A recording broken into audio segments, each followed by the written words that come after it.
This podcast is brought to you by Penji.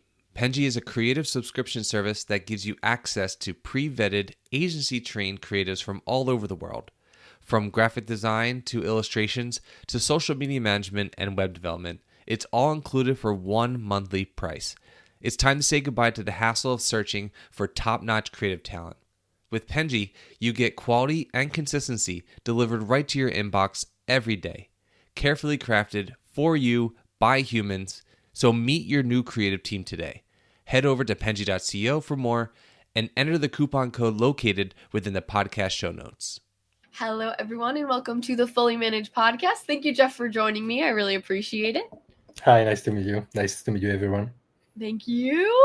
Thank you for saying hi to everyone. Most people don't say hi to everyone. I'm sure they appreciate that. I'm an optimist. There's going to be like so many people watching right now. Yeah, they're going to be very excited to hear from you. So thank you. So today we're going to start with a game. As usual, this game is for you specifically. I hope that you enjoy it. It is called Trendsetter or Trap. Okay. So, I'm going to give you a bunch of scenarios, and you're going to tell me, is this something that sets the trend, is a really good idea in your opinion, or a trap, something that might not be really good for longevity, maybe isn't, maybe it's overdone, maybe something that you just don't think will work. Sound good? All right, let's do it. Alrighty. First one is brands creating their own fictional influencers, like AI-generated mascots. Trap. Why do you think so? I read somewhere that by 2028, about 95% of content on social is going to be AI generated. And I think you want to be in the 5%. Yeah, you want to be the standout, the one that people actually. That's why I like the authenticity. People are 100%. Just human. Like, they don't talk perfectly. AI talks perfectly, and we are people with flaws, and that's good. Flaws are good sometimes. Absolutely. Releasing mood playlists on Spotify tailored to product launches. Trendsetter, I like it. I think it's a great way to communicate the vibe you want. Like we've all been across emojis that sometimes we misunderstand or memes that don't land. I think music is universal, so I think that's a good idea. Yeah, I also think that's really great. I like the idea of incorporating music into something. I think it's definitely dependent on the industry, of course. I think that that might not work out for some people, but I definitely agree with you that it's a good idea on paper. I like it.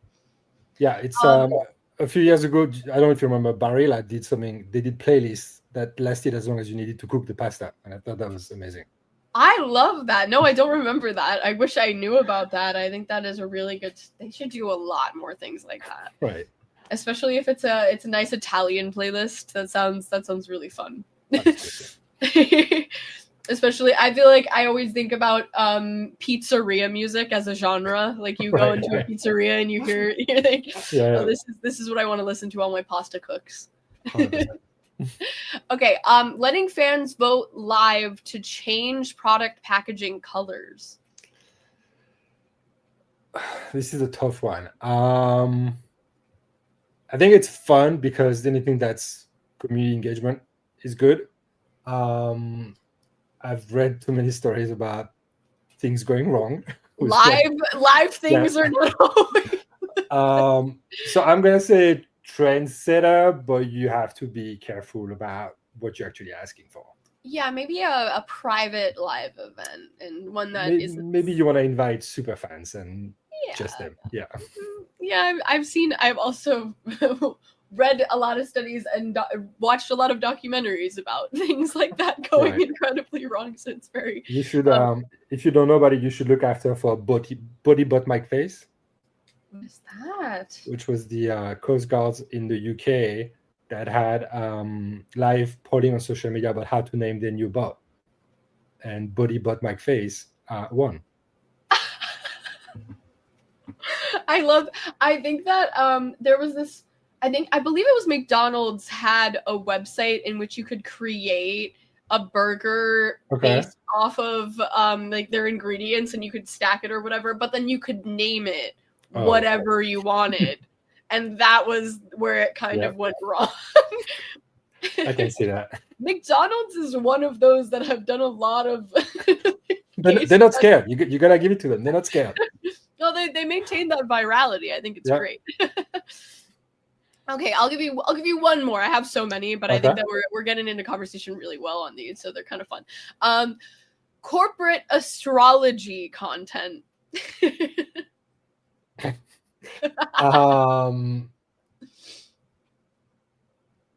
Trap. I just don't see the point of it. We'll talk about it, but I'm big on like audience first content and strategies. Yeah. And corporate astrology just sounds off. Yeah, I understand it. I think a lot of these sound like traps, but they could work really well with the very particular audience. Like, I think that I ran into a product, I can't remember what they're about, but they make like stuffed animals. And they do astrology related posts like, oh, July is this stuffed animal. And I'm like, people like to have some personality, like some personal element to like products. And sometimes that can be something that's arbitrary in that way can maybe work for personalization, but something very not geared towards that wouldn't work. I think like all trends, right? It's not for everyone. And it can work very well for some, but it's like just jumping on it because it's cool is not the great strategy for most brands. Yeah, it needs to. There's a time and a place for a trend to work for a specific industry or even just particular company or business, and a lot of them don't work, and people will engage with a lot of them that make absolutely no sense and are probably a waste of time and money. But being viral is fun. Sometimes it drives traffic, and sometimes it just drives popularity, and then it falls. Yeah, no, I mean, like I said, well, that's the essence of trap, right? It might work for you, it might not. So yeah, exactly. Well, so what you were talking about before, so your tagline is stop marketing, start meaning. I think that this is really, really cool because I think that it is kind of a change of a lot of people view marketing as kind of manipulative, which is a little fair. But how do you help brands shift from chasing reach and sparking meaningful conversations? So I have a lot of taglines or sub-taglines. And the one I'm going to add right now is what I tell brands is stop trying to be liked and start being interesting. Yes. And that's what I mean by stop marketing and start meaning. It's like it's about community, it's about connection, it's about conversation. And, people know that brands are there to sell them something. That's like, it's like obvious, Yeah. So why not choose to interact with the brand that also makes it meaningful and fun and interesting? Yeah. Instead of just, trying to do corporate astrology to get likes. Exactly. Yeah, there is I think that you do need to, you need to appeal to your audience, but you also need it to be worth value for them. And that is a fine line. I think a lot of people can be seen as attractive, but it's not necessarily calling people in. Yeah, and I think it's also about consistency, right? I oftentimes bring back, although they're not cool anymore, but like dating apps, right? So there's the stuff you do to get the swipe, and then there's a profile that need to match the reason why people swipe. It's the same with like viral posts or like content. It's like you're gonna get the likes and stuff, and people are gonna come for more. Are they gonna find the vibe they're looking for, or are they gonna find something completely different because you just keep on jumping on every trend you find? Mm-hmm. Yeah, exactly. I love the dating app analogy because I think that's really perfect. Of like, yeah, you can be deemed attractive, but if people look a little more closely, they might not really, continue to have that kind of attraction. And that's something that, with meaning and actually genuinely being valuable and interesting can push that much further for someone to actually, want to engage rather than just clicking. And back to the basics of marketing, marketing is supposed to be more about the why than the what. And that's what I mean by meaning as well. This is what you can do with the product. This is what you can do with the service. This is what it's going to do for you, how it's going to improve your life, more than tell me, yeah, this is my product, like it, And But meaning is very vague purposefully as well. It's like some brands are there to make us laugh. Some brands are there to teach us. Some brands are there to make us think. You just have to find what your meaning is. Yeah, exactly. And I think it can all, a lot of people are almost worried about putting more personality into their brand to like lose a larger interest group. But I think that you want to have your ideal client all the time. I mean, if your brand is perfectly curated for that type of client, then you don't really have to worry about reaching the masses. You kind of want like those authentic, enjoyable experiences. And you won't get those with trying to please everyone, which is impossible anyway.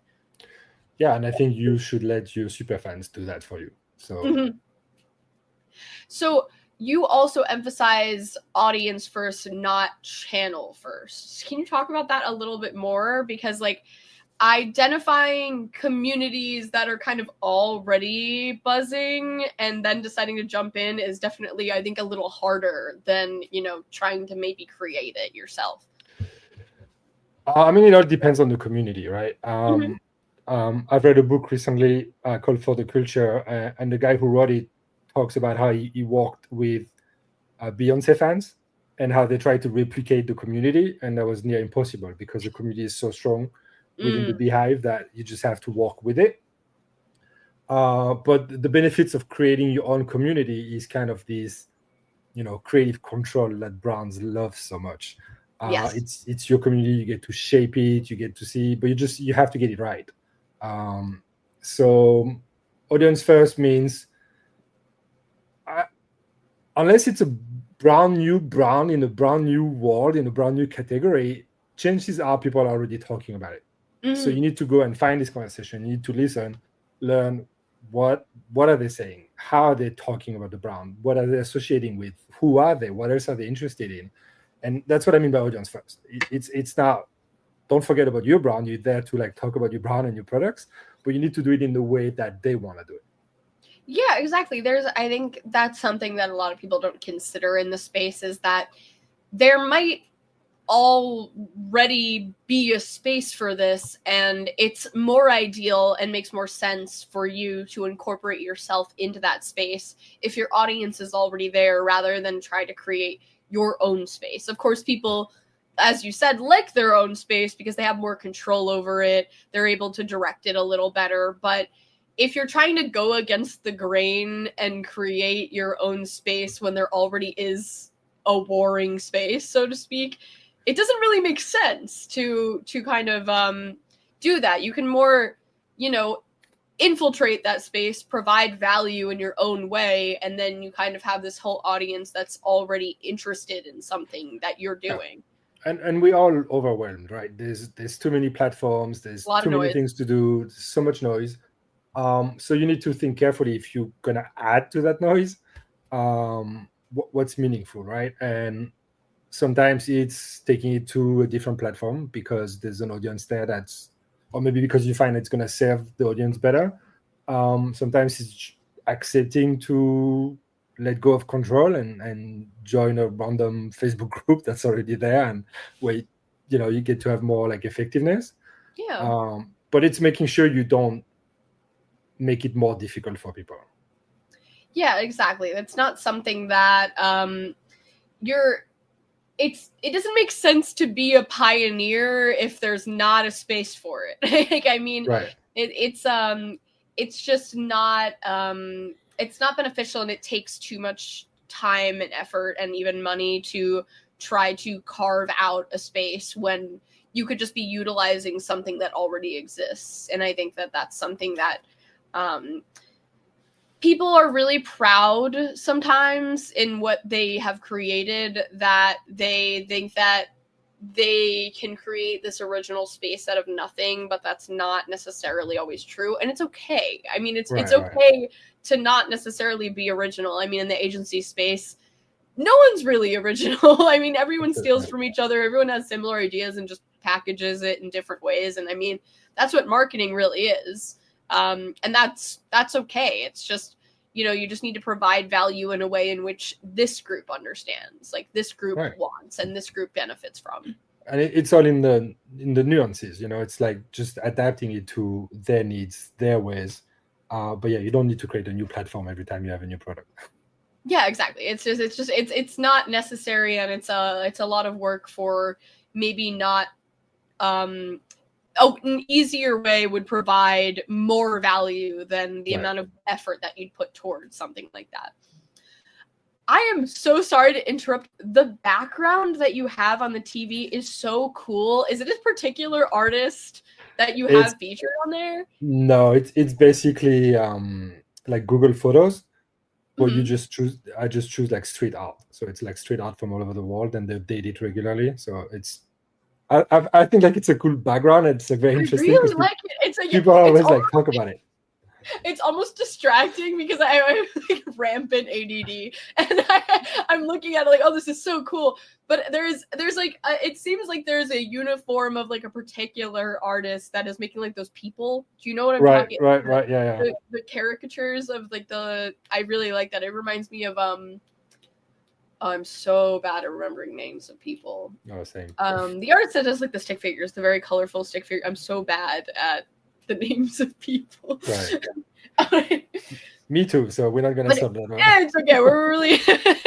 I just had this comment on it because I think it's really cool, but it's a perfect segue. So for a team of like 2 to 10, how do you stay agile when serving clients, especially clients that maybe expect so much in, you know, strategic thinking, cultural insight, like different things like that? How do you kind of navigate those spaces with like a smaller team? It's kind of like, you know, everybody, it sounds cliche, but like everybody does everything. And what I mean is, you know, everybody has a specialty, but you also can touch the other disciplines that are needed. So if you're a strategist, you need to be able to write properly. You don't pass it on to a copywriter, you know. If you're in charge of, you know, the community, you need to well, we're also big on like what I say, hiring from the audience, right? So if you're going to talk to gamers, for example, the community manager has to be a gamer himself, right? Mm-hmm. And most of the times I might not even understand what they say. But it's kind of like, and accepting that you don't have to fight all the battles. Mm-hmm. So I feel like in traditional agencies, and I've spent a lot of years in traditional agencies, we spend our time, you know, fighting internally and externally with the client. So the client says, I want to post that. We'd be like, no, it's not right. It's not on strategies. But at the end of the day, you're going to have to post it anyway. So just don't fight the battle, work with the client. How can we take this piece of content? How can we make it more interesting? Can we edit it quickly? Can we make it with a caption? Can we add something? And then internally, the bigger the team, the more you have like strategies fighting with account managers, more voices, account managers telling creatives that, you know, it's kind of like it's based out of respect and love for the work, basically. Yeah, no, I think the wearer of many hats is a super common thing in agencies, especially with a smaller group. But I also think that I love the scrappy nature of an agency that's smaller, because it's just I think you get to learn so much more because you get to be in all of these different positions and contribute to all of them. And I think it's just the smaller the agency, the more get it done mentality is. And it's, you know, it's because at the end of the day, there's not someone else to pick up the workload. So you have to get it done. And I think it makes working together easier because it's just accepting that, hey, I can bring it all the way to 80%, but I'm going to need you to take the 20%. I don't need you to do the 50% you would normally do. I can help, but you, like, you know, I can't finalize graphic design. Like I'm going to take it to a certain point, but then I'm going to need someone to do that. And I think it's just staying in touch. Every morning you start with like, what's on our plate today? What's going on? Obviously there's always something that's going to happen that wasn't planned for, but it's kind of like, you know, keeping it close. Yeah, it is really interesting that, well, what you mentioned before, I would like to talk about more because I think it's very cool. You said like if you want like if you have a specific campaign that's catered towards like a specific subject matter, that you want like the lead to be someone that's familiar with that subject matter. Right. With a small team, how do you kind of do that? Because is there ever times where, you know, you're accepting a client that is there isn't someone that necessarily has a specialty for that? Do you hire more, or do you like do freelance, or I mean, yeah, kind of research it more? For people who are really in touch with like the everyday community management, we like them to be specialists. For the rest, I think, you know, you can always educate yourself. I've had to really educate myself on blockchain and crypto and a lot for certain clients. And I like most people, I knew of it and I could say maybe 2 things about it, but like, I was really limited. And then there's always something new, right? So you just have to stay updated.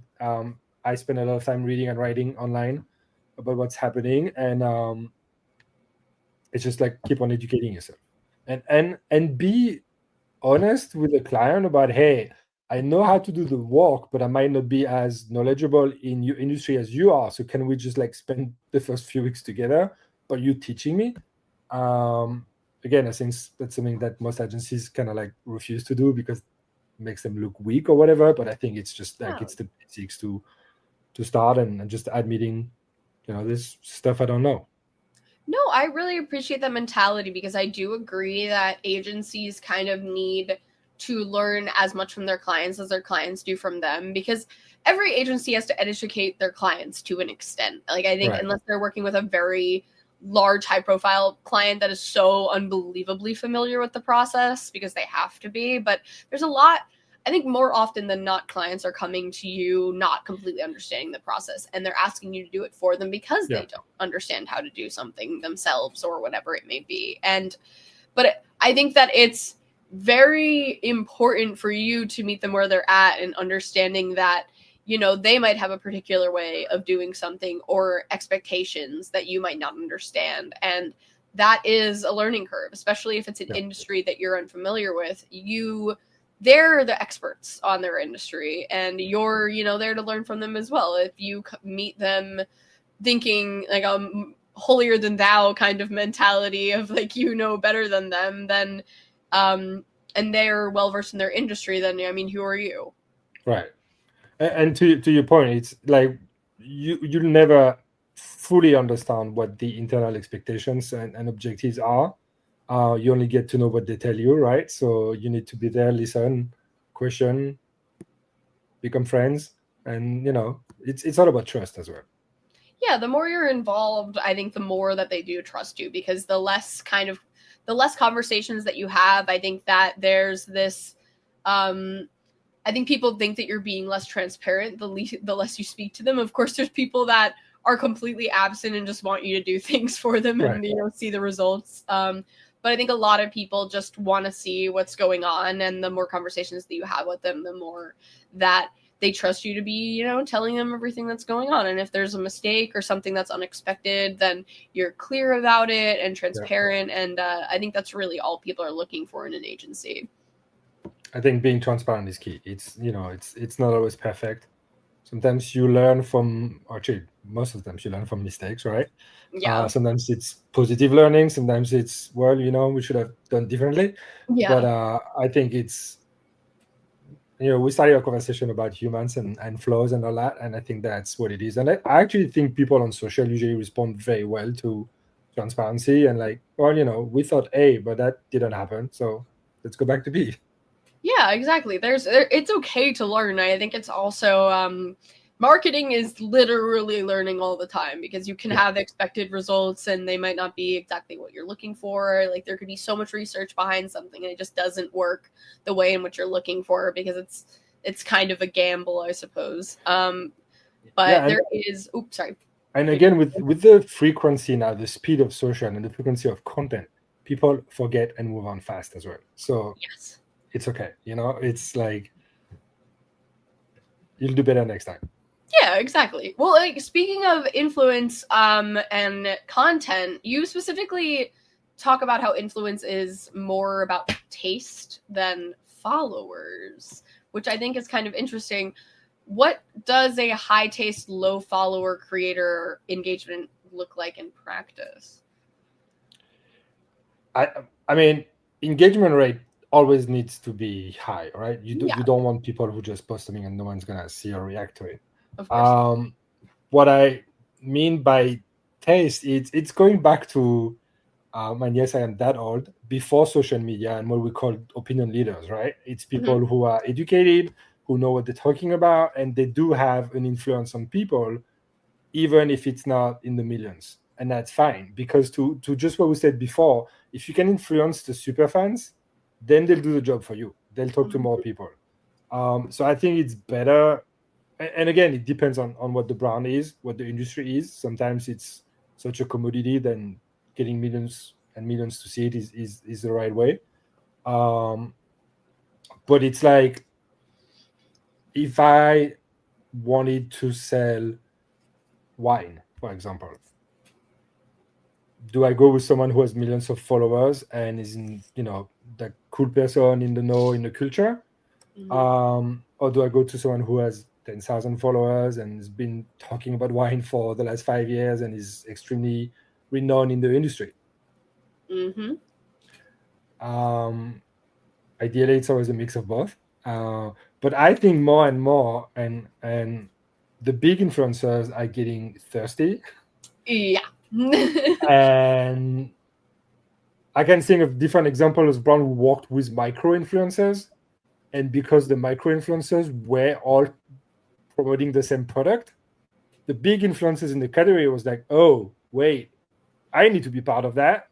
Yeah. And even ended up doing content for free just because they didn't want to be left behind. So micro influencers might influence big influencers more than big influencers influence micro influencers. Yeah, I think that's a really important insight, because a lot of people are, maybe they don't want to waste their time on micro influencer, or they feel like they don't want to waste their time on micro influencers because they have this misconception that they might ask for too much for how little like deliverables that they have, or whatever it may be, and that paying the money for a larger influencer might be more worthwhile. But at the same time, I think that there's so much noise in the larger influencers audience that maybe you won't really reach the group or the audience that you're looking for your product, unless they're making super niche content. And I think that that's when maybe it's worth it. But I agree with you that if a micro influencer has has built a space with their audience that is very catered to what you're selling, then it makes perfect sense to reach out to them. It's going to be less money. You're going to get the audience that you're looking for and like a more ideal client from that space. And it's something that, you may not get as much pushback of maybe negotiations, or you can even, sometimes you might not even have to even provide something of monetary value, but just like, hey, I'm sending you this PR package. If you'd like to review it, if you like it, I'd really appreciate that. And I think the benefit of working with macro influencers is repetition, right? So you get to work with a lot more. They're gonna post different times of the day, week, or anything. And I think there's such thing in repetition than seeing a post, because we always think about, so a big influencer has 1 million reach, right? So like 1 million people saw that. First of all, how long did they see it for? That's another question. Yeah. But then they're also gonna see another 100 posts in the same day. So are they gonna remember you? Yes. Yeah. No. And even I think there's this level of trust that people have with micro influencers, sometimes more than a macro influencer, because they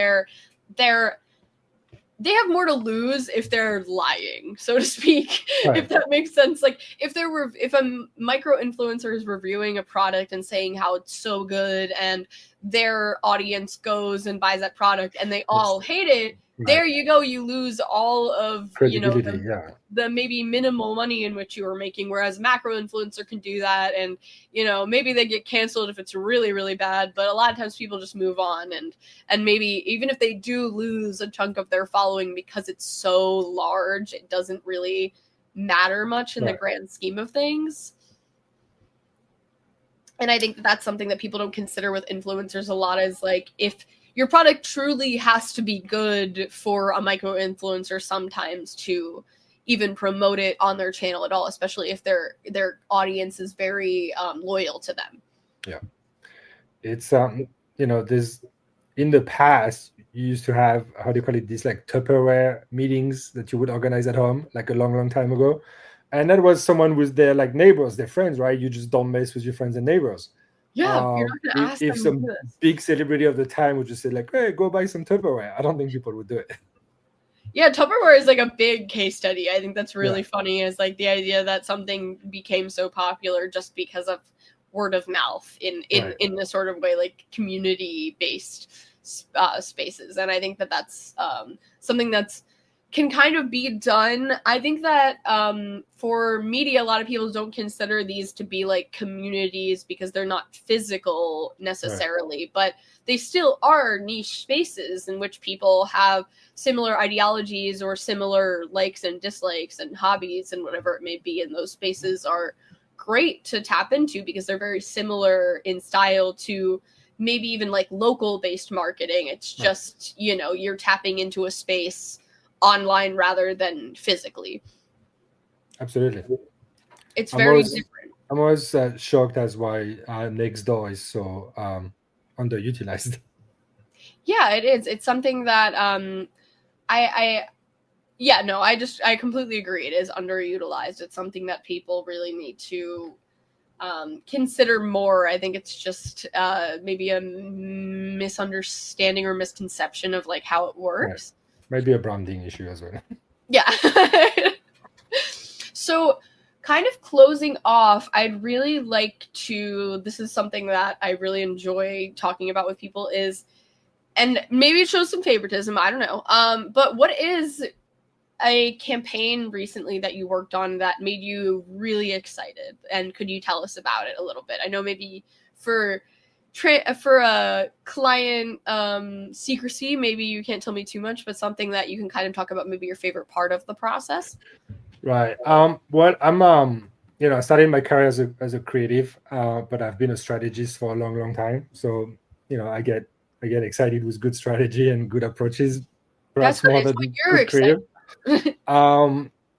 So for a brand of sneakers and streetwear apparel that I cannot name, wanted to get involved with F1 because every single brand wants to be involved with F1 right now. Yeah, they're very big right now. Immediately that raised like, red flags, like we can't just jump on F1. Like there's brands that have done it. I mean, and it's almost ridiculous because suddenly like, it's the trend. Everybody talks about F1. And we kind of got a non-brief from the client, which is often the case. They don't go deep enough, or they're on the job for 6 months and they don't know things about the brand from before or anything like that. But as it happened, I'm a big F1 fan.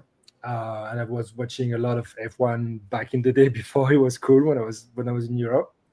And perfect. I remember one of the greatest drivers ever, which is Ayrton Senna. Mm-hmm. Was actually wearing shoes from that brand when he was driving. And just digging and everything, we actually uncovered that this brand had a huge heritage in the motor racing industry and F1, which the brand itself had not even mentioned, and like they had no idea. And that kind of that changed the strategy from just showing up at F1 with like influencers wearing the sneakers and these kind of things to starting with explaining the heritage and working with a different type of influencers that specialize into telling stories. And once we could build that link between this brand is legit, they've been in F1 since the 90s, they're not just jumping on a trend because it's cool now, then it makes everything easier, because then you don't get any backlash. You're not just a brand that jumps on a trend. You're literally the brand that makes every other brand look like, why were you even talking about F1? You don't have the right to talk about F1. That's the type of thing I get really excited about. That's really genius. I think it also kind of shows how much like just a little research can change around like the influence of a strategic campaign so well, because the brand didn't even know that they were incorporated into, like the choice of outfit for someone that was famous in this field, because they didn't actively pursue this person. It was just something that ended up happening. They were actually making racing boots and they had forgotten about it. And then they were like, oh yeah, I've seen them in the archive one day. Cool.